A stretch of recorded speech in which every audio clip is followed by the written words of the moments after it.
6 midwifery students at Leeds University are on their way to becoming qualified midwives.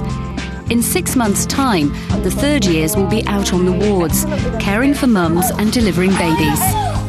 The first years, on the other hand, haven't seen their first birth yet and have it all to learn. To succeed, amongst other requirements, each student must perform 200 antenatal and postnatal checks and deliver 40 babies by the time they qualify. On today's programme, Izzy takes charge and helps a first-time mum on her way to achieving a normal birth. Breathe in through your nose. That's it. And out. Well done. And Tracy meets 9-day-old baby Joseph. Over the next 15 weeks, the series will be following the progress of Izzy, Tracy and all 6 of our student midwives. 22-year-old Michelle is 6 weeks into the 3-year midwifery programme. Originally from Acklington in Northumberland, this is Michelle's first time away from home. With 400 applicants for only 30 places, she was over the moon when she heard she'd been accepted. On the day I was being interviewed, I think there was 10 people being interviewed as well. And I think only 2 out of each interview were getting picked. Get some chicken for tonight. For tonight, yeah. Cook for everyone. And apparently to get down to those 10 that they picked for interview, they had to knock out a lot of people. So it was really difficult. When I heard I was accepted, I couldn't believe it. I was so happy. This is the one university I really, really wanted to go to. The day I got the letter, I was waiting for ages for the letter to come through and checking the post. And I was over the moon. I phoned everyone and it was really good. I hope everyone likes it. Just because I've got a horrible week this week, yeah. The hardest thing is balancing the shift work, recovering from the shift work to do your uni work, and then at the same time having a social life. Michelle's flatmate Claire, who's studying social policy, has noticed that midwifery students have it tough compared to other courses. I need to get something that's filling because I'm on long shifts. Well, Michelle's course is a lot more intense. She's in every day. She gets a placement and I don't. I mean, she's got a lot more work to do than I have. And then with working on top of that, it's a lot of hours for her to do. But I think she copes really well with it. Plus she enjoys it, which is always a bonus. As for boyfriends, forget it. I haven't got time for blokes. I haven't got time at the minute to get to know someone or to have time to go out with them. I hardly have enough time to see my friends, and at the minute I'd prefer to see my friends and get to know them. Maybe at the end of 3 years I might have time, but at the minute, no. But Michelle's not complaining too much. After her A-levels, she took 2 years out working in a bank. I miss the people that I worked with, but it's a totally different job. I used to sit at a desk and the time would drag every day. It'd be in 8 hours, whereas now I'm in the hospital for 14-hour shift and it flies by. Don't even think about it, and can have half an hour break and it wouldn't bother me. So the difference between enjoying something and not really. It's not all work and no play. This evening, Michelle's taking time out from her textbooks to cook a meal for friends. We'll be joining them later in the programme.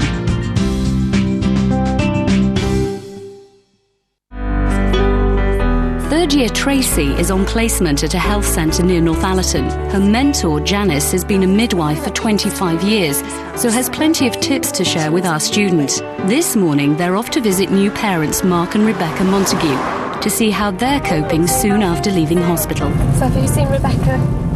No, I haven't actually. I haven't seen her since she's had a delivery, so what we'll actually do this morning is we'll do a little bit of debriefing with her as well. Even after 25 years, it's apparent that Janice has lost none of her enthusiasm for the job. I love it.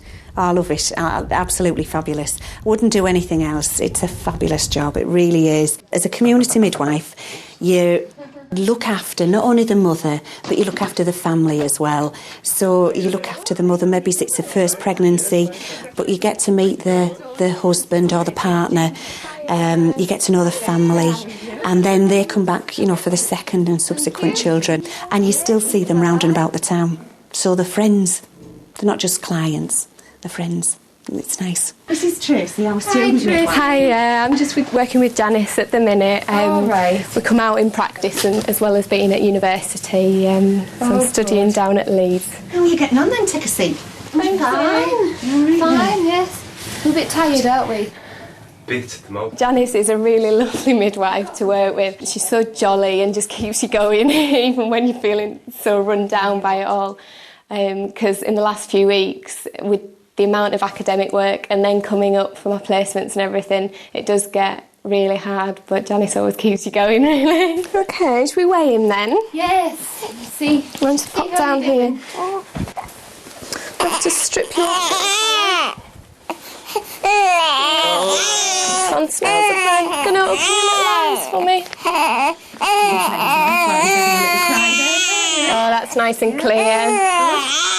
I think Janice is somebody who's great to learn from because she's got so much experience, and that's the advantage of working with somebody who's been in midwifery for quite a few years now. When I've been in the hospital, I have worked with some people who are recently qualified, and you can tell the difference.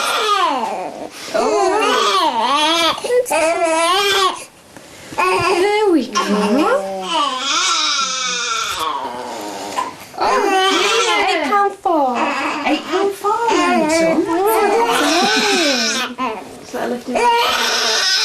We did a bathing demonstration, and Dad did really, really well. Mark did exceptionally well, and Joseph was a star. Keep holding. Yeah, you can let go of that arm. Right. Yeah, you can let go of that leg, and if you want, you can hold his little arm underneath there. Legs. This is unusual, isn't Now then. Was this the first time that you've bathed in Mark? Yes, yeah. Oh wow, you're doing brilliantly. Expert. You're holding him really good. Yeah. Well, he's got good confidence, hasn't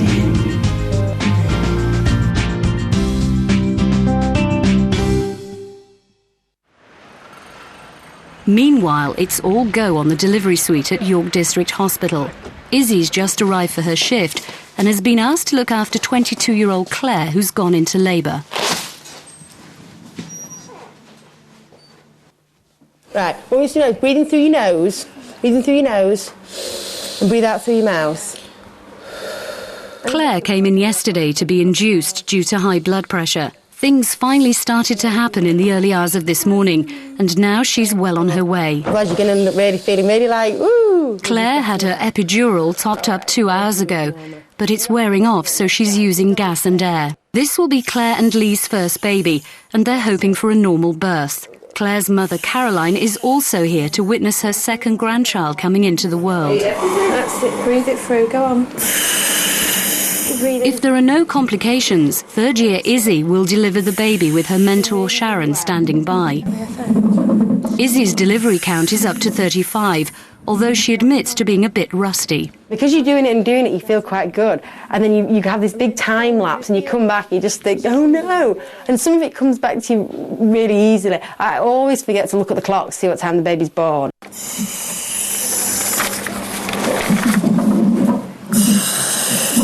keep breathing. We'll take this off and just keep breathing. That's it. The more you breathe, the less you'll have to push later. Right, Claire, what I'm going to do is have a little peek. I think because if baby's not so low, you probably could do with a top-up, to be honest, because there's no point in having an epidural if it's not going to work. In a few months' time, Izzy will be fully qualified, delivering babies all on her own. So how does she feel about that? I always think, God, if I was on my own, as well as doing all the care that you've got to do, the talking and the looking and the, feeling the contractions to see how strong they are, how long they last. And she was using gas and air, you need to talk to her through and encourage her to keep breathing and all this. So I can do all that, but then you've got to write all the notes at the same time. And that's what I'm like, oh God, I'm never going to be able to do it on my own. And what we can do is get you on your side a little bit, see if you can push like that, and then we'll lift your top leg up. Yeah. And then you still get this tail back if you can, and we'll see if you can push like that. If not, we'll get you on your back and sit you up a little bit. It looks like it's time for Claire to start pushing. We'll catch up with her progress later on. Tracy and Janice have finished their home visit and are on their way back to the health centre. There's just time to grab a quick sandwich before the antenatal appointments this afternoon. So what we'll do this afternoon is we'll sort of introduce you. Yeah. And then you basically can do your antenatal examination. Right, that's fine. All right. Yeah, that's fine, yeah. Yeah, that'll be fine. After 25 years working as a midwife, It's not just knowledge Janice has picked up along the way. She's also heard every old wives' tale in the book. Do you know, a lot of mums actually want to know the sex of the baby by the heartbeat. They've heard like an old wives' tale. They say that if the baby's heartbeat's above 140, then it's a little girl. If it's below that, it's a little boy. I mean, some people say if it's all out front, then it's a little girl. If it's round, it's a little boy, you know, that sort of thing. People do the needle test, whether it's straight. If the needle is held over the tummy, then if it goes up and down, then it's a little boy. If it goes round and round, then it's a little girl. So, I mean, they've got all these little, you know, idiosyncrasies, but they've all got a 50-50 chance, I always think. You've been feeling plenty of movements from this baby? Yeah, lots. You relax your tummy muscles. Sorry. That's lovely. You've just got such good tummy muscles. When you're doing the antenatal examination and you're palpating the woman's abdomen to find out which way the baby's lying or whatever, when you start off doing it, you really haven't got a clue what you're feeling. And even when the midwife's going, no, look, this is hard, this is a head, it's really difficult to pick up, and it is just something that comes with experience. And I am feeling more confident now. However, there's still ones that faze you. The early weeks I struggle with because obviously the baby itself is so small that it is hard to pick up the head and the bottom and things. But certainly after about 30 weeks I'm feeling much more confident about my palpations. The head's just off centre here, right, and the bum's up here, and the back comes round there. It's sometimes a bit difficult to feel when they're not that big, but that's quite good. We can tell which way the baby's lying. Still to come, a moment of joy for new parents Claire and Lee. Oh, he's a great. And another satisfying day's work for our student midwife, Izzy. And she put this baby under her legs, which I also find really hard, and like get her to pick up the baby. And she was just, you know, completely like overwhelmed by it all. 6 students at Leeds University are on their way to becoming fully fledged midwives. It's a tough 3 years, and our students will have to be dedicated to see it through. Amongst other requirements, to qualify, each student must deliver 40 babies, as well as performing 200 antenatal and postnatal checks. Third-year Izzy is well on her way to achieving that goal. When we left her earlier, she was about to deliver baby number 36. We join Claire and her family minutes after the birth of a healthy baby boy. Right, I'm just going to go let them know that we've got a baby at the desk, okay, so they can get rid of the doctor. Because she's got high blood pressure, the more she's pushing, obviously the danger is that raises the blood pressure more. So they're only really going to give her an hour to get the baby out, and if it hadn't, then they would have to get the doctors involved and what have you. Fortunately, she pushed really well, and the baby came, and it was really nice, actually. This is Claire and Lee's first child, so it's an emotional moment. Well,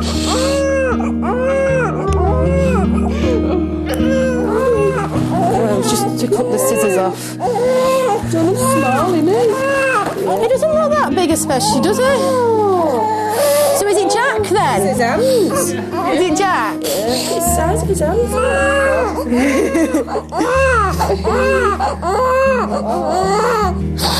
Oh, he's a quiet.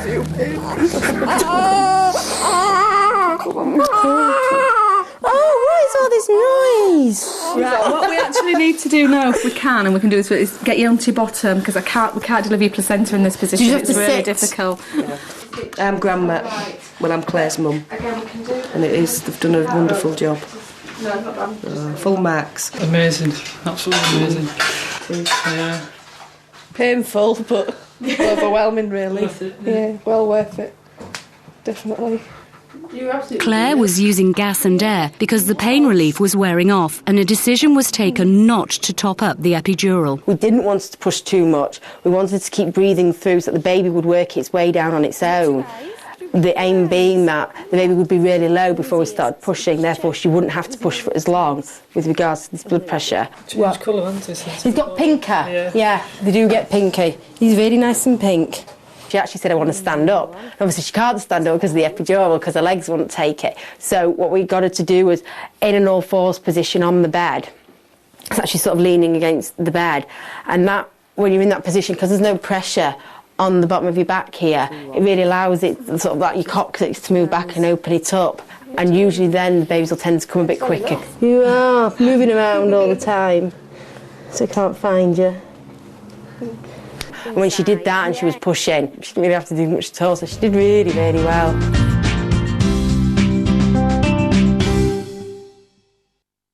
To first-year Michelle, delivering 40 babies feels like a huge mountain to climb. She hasn't seen her first birth yet, let alone deliver one.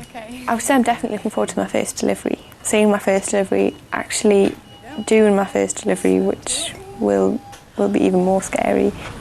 Oh, it's going to be yours. I think the thing I'm looking most forward to is feeling competent enough to actually do my job.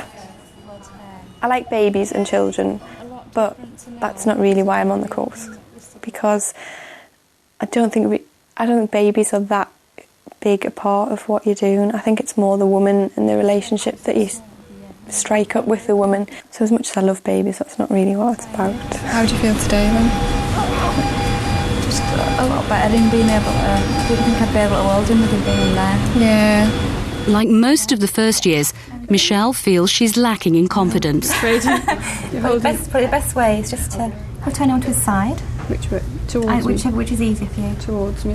It's a lot of responsibility and a lot of, when do you know that you've got enough knowledge to do it? Worried about whether I come across right to the woman herself, whether she thinks, she's friendly or she's nervous. I don't know. Knowing if you come across right, it'd be quite interesting to know. Voila. Nice. I don't know if there's going to be enough, mind. Michelle and Claire have invited friends round for a bite to eat before hitting the pubs later. But if Michelle was hoping for a night off, she's out of luck. The conversation inevitably turns to babies and motherhood. Have you seen someone give birth yet then? No, someone on my ward saw someone have a cesarean though. It was really good the other day. I was listening to someone's stomach with one of the pinods, and you listen to the baby's heartbeat. And I moved it away, and just as I did that, a water's broke, and she just jumped, and I went, "Sorry, what have I done?" She goes, "It's not you." She goes, "I think my waters are broken." I was like, "Oh my god." She doesn't have a natural birth or just have that injection. Induced. That way, epidural. The epidural when they put it in your back, don't they? Oh, we don't want that. I'd have the laughing gas. I'd stick with the laughing gas. I'll laugh the whole way through it. I can just imagine. You probably will anything.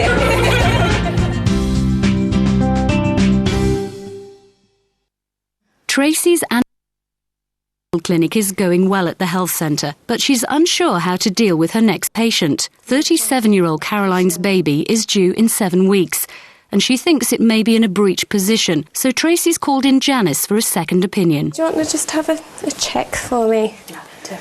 You okay? Yes. Your hands are nice and warm. That's the little head there. Head? Bottom? The head. The head's up here. The head's Still? there. You okay? Yeah, I can't believe it's moved again. Remember that even when you go out of here, it could even just tip, because you've had quite a lot of movements, your baby could actually just twist over to that side. Right.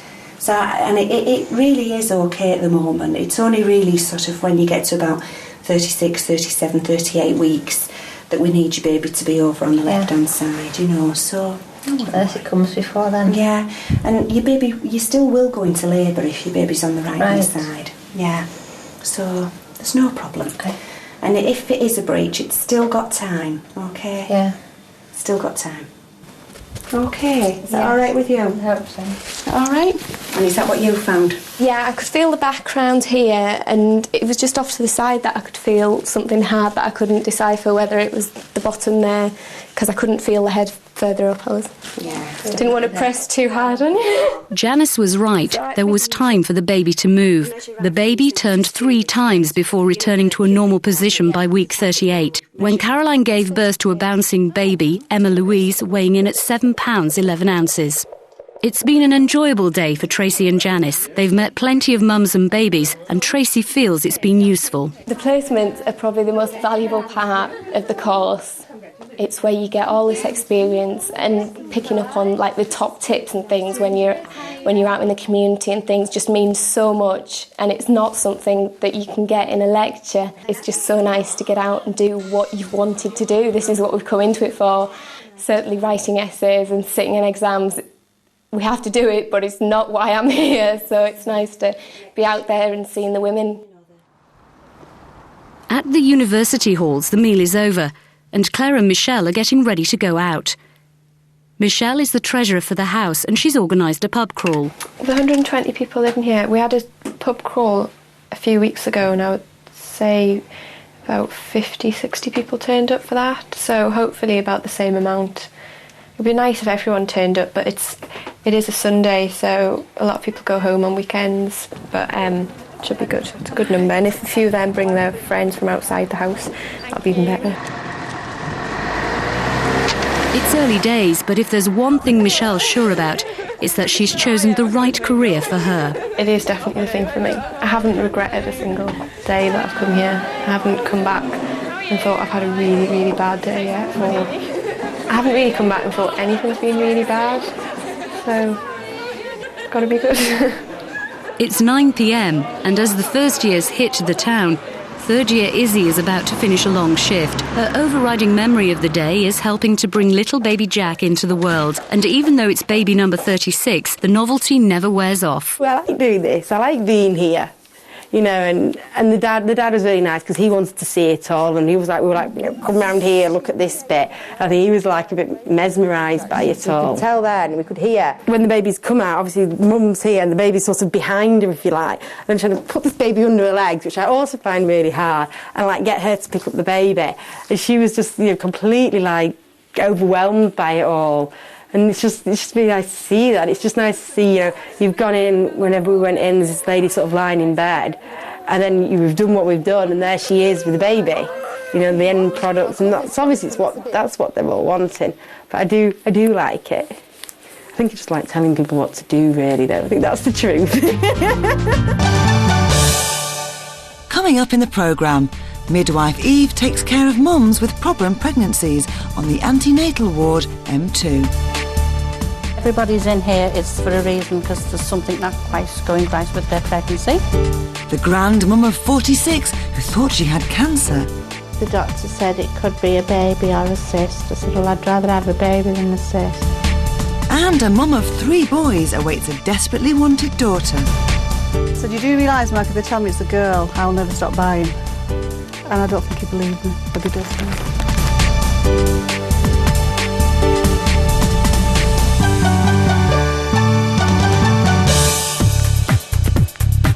The Roy Hartley Maternity Unit at Billinge Hospital in Greater Manchester is where, on average, 8 babies a day make a screaming entry into the world. There are 150 midwives associated with this unit, giving the full range of support and care to mums and babies, from antenatal clinics through delivery to the first weeks of the baby's life. Done all the bloods. Do you want to hang on? I'll just see if we can find the notes. Hang on. Eve's been a midwife for over 32 years. Her present job is running the antenatal ward M2. It's a nice ward, this it is. It's just that when we get busy, we really, really do get busy. It's just everybody's come in all at once, and it's just been never ending today. We do have days like this. It doesn't happen every day of the week, I'm glad to say. Just come down the beds a little bit. You've got a pen in each one now? When we come on, we allocate so many patients to each member of staff. Some people need their blood pressure need doing, because they have to have that 4 hourly. They have to have the urine tested 4 hourly. Has he just kicked you? Yeah, it's been rock hard all day. Every shift change we have, we always like to listen in to the baby's heartbeat. Just listen in with this, and then monitor before you go to sleep tonight, OK? Yes? Are you mine? You seen the film? No, not either. The box hospital. People like to listen into the baby's heartbeat because that is very, very, very reassuring for them. Everybody's in here, it's for a reason, because there's something not quite going right with their pregnancy. So they come in here for us to do any special tests on them that may be required. This mum-to-be has got a water infection. If you don't drink, you won't wee. If you don't wee, you won't get rid of this infection. Right? Drink. I'll see you in about 4 o'clock. 4 o'clock. Okay? It's boring, isn't it? Easy peasy.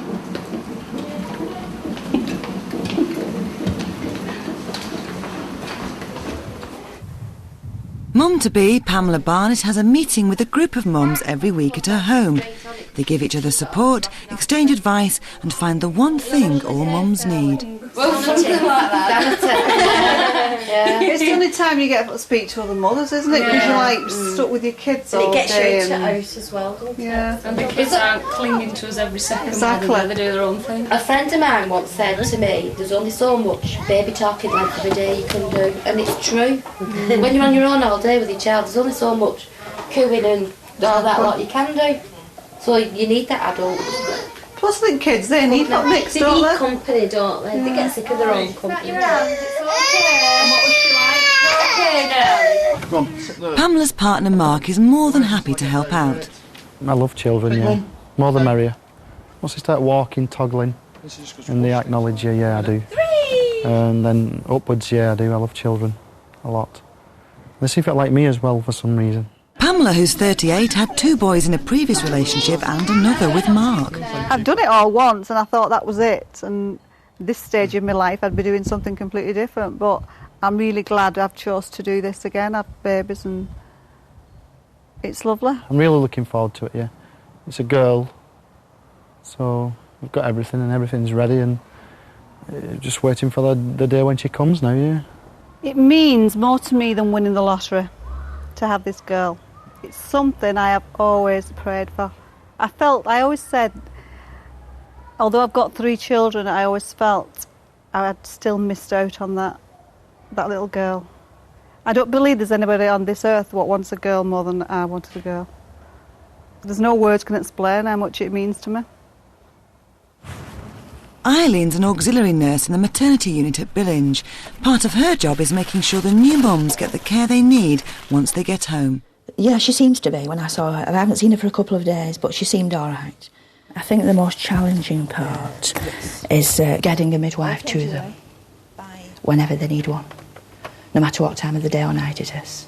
Because, of course, when they're going home, especially the first-time mums, they're suddenly out in the big wide world alone with this little baby.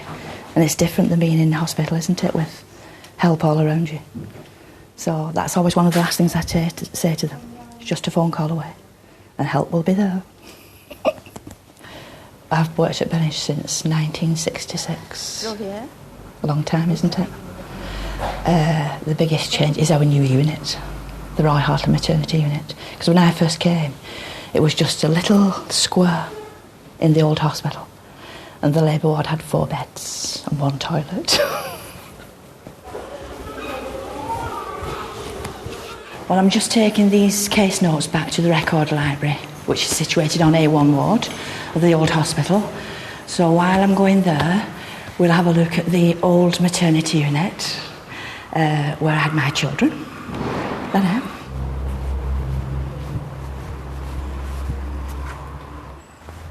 Memories. And we used to have to bring the patients out onto the trolleys after they'd delivered. Baby tucked under their arm, all tucked up, and come outside, along here, to the postnatal ward. Oh, it was very different than it is now, because your husband brought you into the unit and said goodbye at the door. Go home, goodbye. That was the postnatal ward. If your baby was over 5 pounds weight. And the one on the left was EA ward, where they had smaller babies.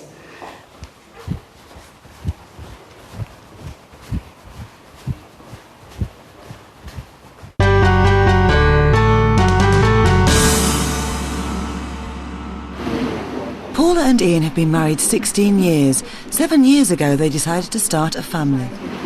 Nobody else had had any fertility problems in the family at all until we developed them ourselves. After 3 years of trying, we went to see our GP we referred us to a specialist. He took us for tests. There was nothing wrong with myself, nothing wrong with my husband. They called it a subfertility, so there was nothing specific that caused it. And in the end they put us on an IVF waiting list.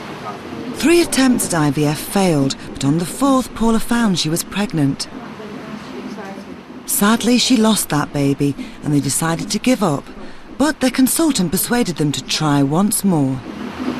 So we thought we'd give it a try, one last ditch attempt. We had 1 course of Clomid and I ended up pregnant. And the pregnancy just went from strength to strength. The baby's been breached since I've been 30 weeks pregnant. So therefore I'm going for a section, hopefully tomorrow, midday. This time tomorrow we bet we'll have our baby after 7 years of waiting and trying and the heartache.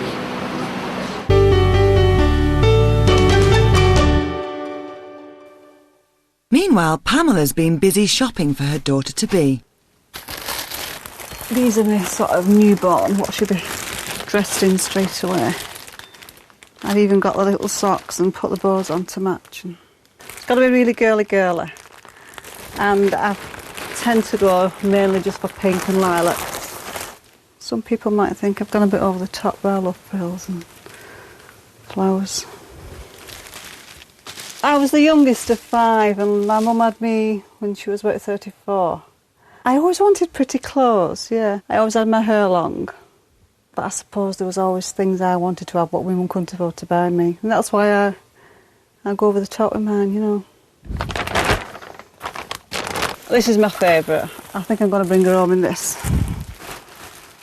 As soon as I found out it was a girl, and I did warn Mark about this when I went for the amnio results, I said, you do realise, Mark, if they tell me it's a girl, I'll never stop buying. And I don't think he believed me, but he does. By the time Christmas comes, yeah, I'll be there again, when she's outgrown all these, I'll be buying and buying, yeah. It's very different, I think, giving birth today as what it was 19 years ago. It wasn't a nice experience. And the midwives are so much different too. A lot younger, I'd say. And there was enemas when I had my first 2, and none of that this time round. Is it painless? As Pamela's labour progresses, she's moved on to Ward M2, where Eve takes care of her. When the ladies come onto the ward, it's just a first meeting with them. Get that bloody anaesthetist primed up. So I think our personality must come over to those ladies then to reassure them that we are very, very approachable. I think M2 is special. It's because we allay people's fears. So the way I do it is that, we have their case notes in front of us, so we already know how many babies they have had previously, or if this is the first baby, and then we can just ask them really, really close questions, like we say, are you happy? Is anything worrying you? It's just up to the midwife herself how she makes her personality come over.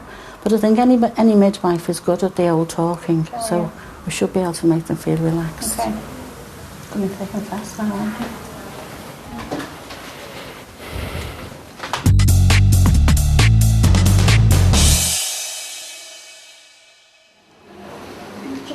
Eve has delivered thousands of babies in her time as a midwife, but she can still be surprised by some pregnancies. Susan Littlip came into us approximately 2 weeks ago. It's a lovely story. She thought tragically something was going wrong with her life. She thought she had cancer. I got to the doctors and I felt really poorly, and they examined me and said I was having a baby and it was due to be delivered at the weekend. So that came as a final shock, but a really nice one. I've been nagging Sue for weeks to go to the doctor with her feet swelling. I think if I hadn't nagged her, I don't think she'd have gone when she did. And when she rang me at work, I was just totally shocked. And came straight home and brought her up to Billinge. So she came and told us to be assessed, and we found out that she just had 3 weeks to go, so that made her about 37 weeks pregnant. We scanned her, so she saw her baby, she saw the baby's heartbeat, and she was one very, very happy lady. Didn't know anything about it at all, you just thought you was on your change. A woman of my age, so they keep saying. I'm 46. People say, well, did you never feel the baby move? I said, look, you don't if you don't expect him one. I've read stories in the newspaper, similar circumstances to ourselves, and I've always said they must have known. But I can honestly say we didn't know. Like I say, we put Sue's condition down to, is it to change your life? Things like that, but we didn't, honestly, no. Definitely. And it hasn't really been hard because we haven't had time to think about it, have we really? But it just comes as natural to us, really, because, like I say, we've never been without children, have we? Shocked everyone, really. Like I say, it's just a brilliant outcome. Very, very happy ending, because she was a 46-year-old lady who thought she'd left all her childhood years way, way behind her, because her family were grown up. That's it. Amen. Oh, she'll be the best loved baby anybody has ever had. Correct, yeah. Well.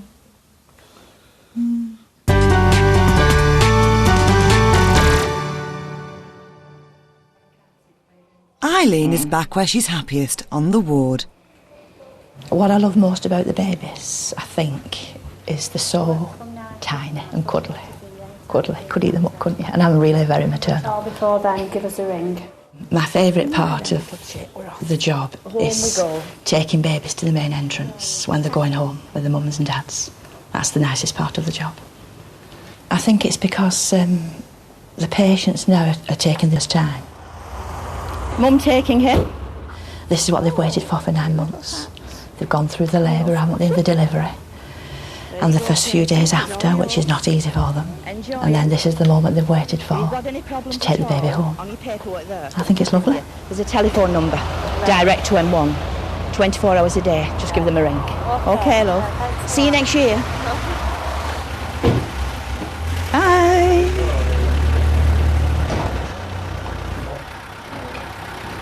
Oh.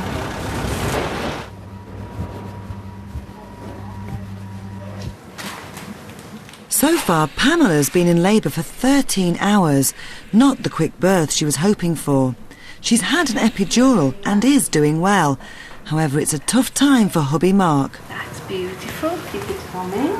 Lovely. Oh, I'll go to pieces, me. I always do. I'll cry my eyes out, definitely. I see children being born on the telly and I cry. Yeah, I always do, yeah. I can't hold my emotions on that, That'll be it. That's a contraction coming. That's it. That's it. Beautiful. Keep it going. Keep it coming. Keep it coming. Keep it coming. Keep it coming. Lovely. Lovely. Pant. Little push. Little push. Pant. Could you please press the buzzer? See it through? Yeah. That's it. Head is through. That's it. Push Cord that. is around the neck, which I'm looping over it. Push a bit more. That's beautiful. Congratulations. That's one. Oh, it's a girl. It's a girl. Of course it's a girl. Yes. Oh. Can I cut the cord? Yes, That's a definitely. good girl, Just yeah. 2 seconds. Oh. Hey, sweetheart. Just get it off. Oh. Look. She like, what do you think? She looks like to me, Nicola. You just weed all over me. Good. You just weed all over me. Oh. I want to see her face. It's 337. 7-7. 7-7. What a guess. What a guess. Told you, didn't I? I say it will be 7 pounds. I've got to look at her. Oh, just look at that. You won't be a mummy's little girl, not a daddy's little girl. You are. I looked in my book of names, and what I did, I actually looked for the meaning of the name rather than a name. I've always prayed for a girl, like I say. And I found one, it said, God has answered our prayers. And I thought, that is it. And when I looked, it was Eliana. So I've stuck to Eliana. To me, that it's a meaning, and I quite like it.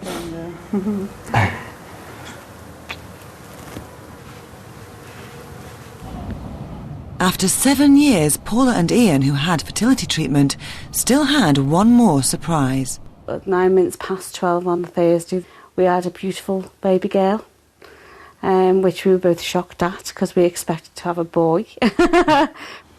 When you first hear that sound, yeah, you making all that noise, that's what it was.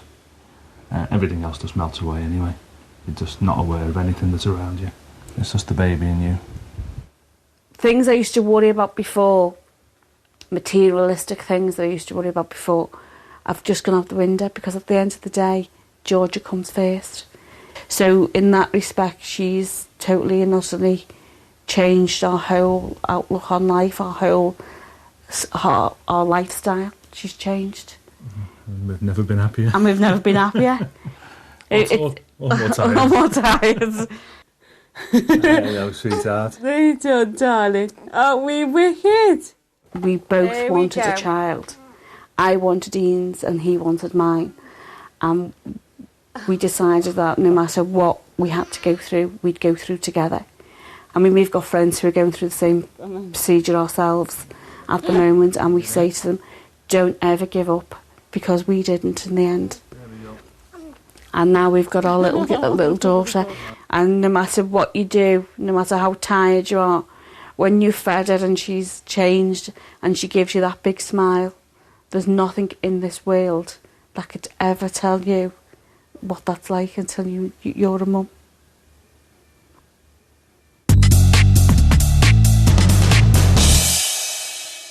It's close to the end of Eve's day and the paperwork must be ready for the night shift. Okay. Hello, I'm 2 Ward Eve Rock. There's no in-between. You either like midwifery or you don't. There's no in-between at all. And the best part of our job is to bring in the life into the world, I suppose. Just the paperwork we don't like. The rest of it's okay. Eve's seen many changes to her job over the years, but she'd never consider doing anything else. Ours is a lovely job. I really think, I was dead corny this, but I think we have one of the best jobs in the world. Don't you agree? Yeah. I do. She's pretending to be sick now. See you in the morning. Bye. I've been a midwife now for 32 years, and I am coming to the end now. But I can honestly say I wouldn't have changed my job at all. Let it shut. That's it. That's it. Eliana has only been out of hospital for a week, but she already has her own photograph album. Your little sister there. I'm back. Yeah, she's about 5 minutes old. Can't start looking at them actually. Surprisingly enough, I don't think she's changed any, and they normally do change quite a lot, and I don't think she's changed from being born. Pamela, who's 38, has a 19-year gap between her eldest and youngest child. As soon as she was born, it was all dead natural to sort of get older and feed her straight away, and I wasn't nervous about bathing her or anything. But that was because Cameron's only 18 months old, so I hadn't really got out of the habit, if you like. Whereas when I had Cameron, I'd gone 16 years, left a gap of 16 years, and it felt like all new to me. How do I bath him, and everything, and it was a bit strange, It takes a couple of days and then you fall into your routine.